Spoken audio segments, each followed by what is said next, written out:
Hi, this is Curtis. I'm majoring in physics. We are part of the NSF SEIGERT Purdue program here at the University of Delaware at the Institute of Energy Conversion.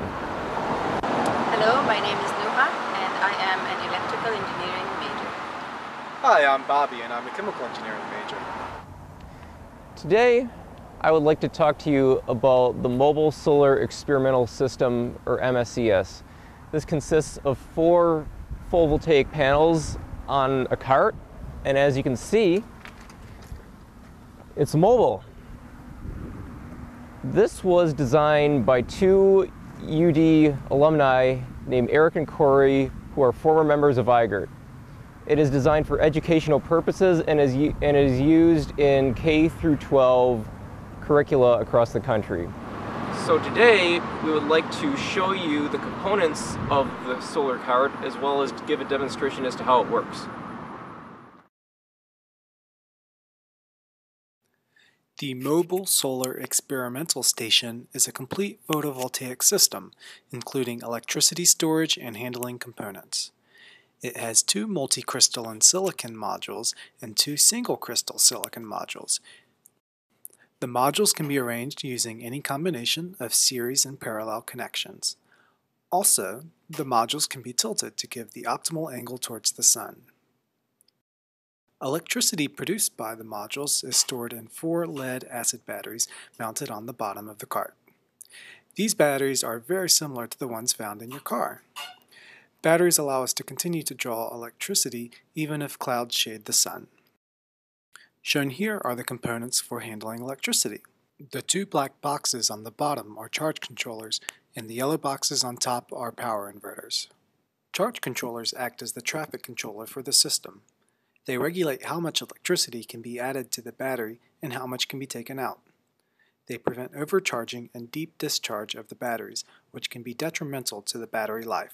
The power inverters convert DC power, like what you get from a battery, into AC power, which is what you get from an electrical socket. Most devices that can be plugged into your wall at home can be plugged directly into the inverter socket. The smaller inverter on the left produces a modified sine wave, which is lower quality electricity than the pure sine wave produced by the inverter on the right. These components can be configured in any combination using connectors mounted on the cart. I would like to talk about our most recent application of the solar cart. We have used it to provide hands-on PV education for students taking solar energy technology and applications class offered here at the ISC in the spring. This class consisted of both graduate and undergraduate students from different backgrounds. They worked on 3 different labs that reinforced solar energy concepts covered in class.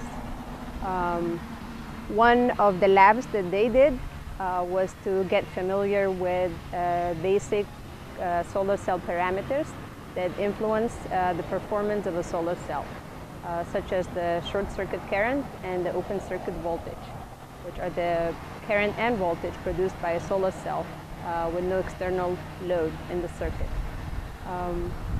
So one of the applications they used was by making the right or the necessary connections on the port, on the cart. Like here I'm using PV4, this 4th panel, and by connecting it to a multimeter set on a current setting, they could tilt the panel towards the sun and see where the maximum area is exposed to sunlight by recording the highest current recorded. Similarly, by changing the setting to voltage,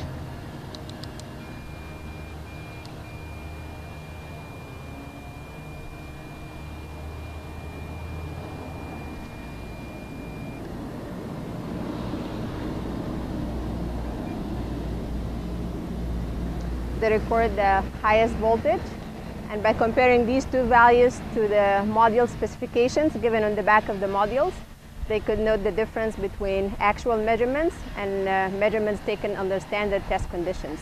And this is one of the concepts covered in class. Now I would like to introduce my colleague Lei, who would be talking about the effect of shading on solar cells. Hi, my name is Lei Chen. I'm studying at the University of Delaware here at IEC.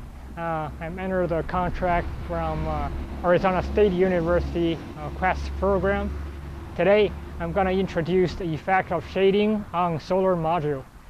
So as you can see, here we have a module at a constant angle facing the sun, and also we have a multimeter connected to the module over here, and you can see on the screen that it's reading almost constant current from the module that generates.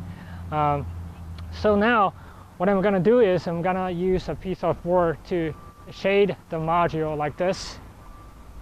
And when I shade the module, and you can see the current output from the module has been dramatically reduced, although I didn't shade the whole area of the module. That is because all the individual cells inside the module are connected in series. So if one of them or a couple of them were not outputting current, then the whole module cannot generate any current.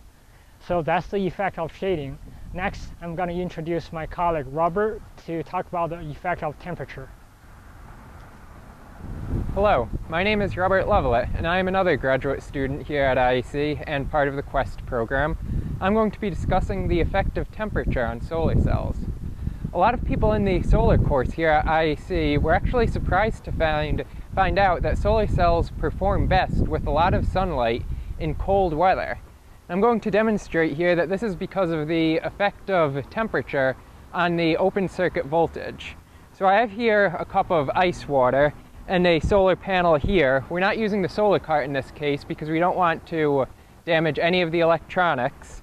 And you can see right now that the open circuit voltage is about 18.75 volts. Now, after I pour some of the ice cold water on there, we see that it increases. It's now reached almost 19.7 volts, showing a performance increase of about 1 volt. Now I'd like to introduce my colleague Bobby, who's going to talk about some of the other applications of the solar cart. So one of our final exercises, we demonstrate how we use the entire PV system, including the batteries and power inverter. So we've been charging the batteries from the solar panel all day, and now we want to get some useful electricity using the power inverters. And we've actually been running one of the cameras this entire time off of that power inverter. So I have 2 lamps, an LED and an incandescent lamp, and I'm going to demonstrate both. So we want to compare the amount of power that we're drawing from each. So I have a kilowatt meter, which will plug directly into the inverter, and this will tell us how much power we're drawing from each. So first, let's try the LED lamp.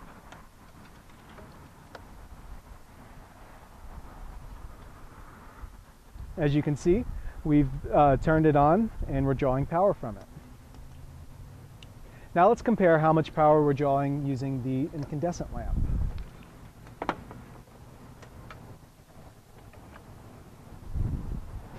As you can see, it will turn on as well, and we're drawing a bit more power now.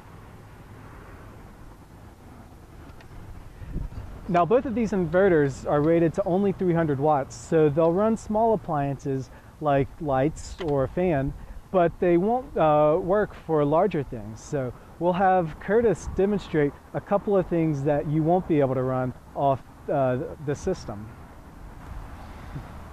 Since the inverter is limited to 300 watts here, we don't want to use any appliances that are going to be above that rating. Appliances would include a toaster, a coffee maker, and a deep fryer. If we tried to plug any of these in, the inverter would simply shut off. This will bring us to the end of our demonstration here of the solar cart at the IEC. If you would like to find any more information about this solar cart, please feel free to contact illuminatedlearning.com. Thank you very much for your time.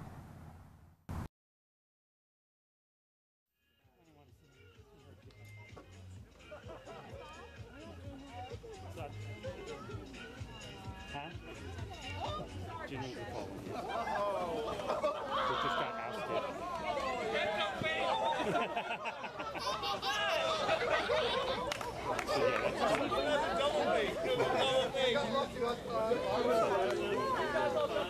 He's going to do something. Okay, sorry. Yeah. What's your name? Katie. Okay.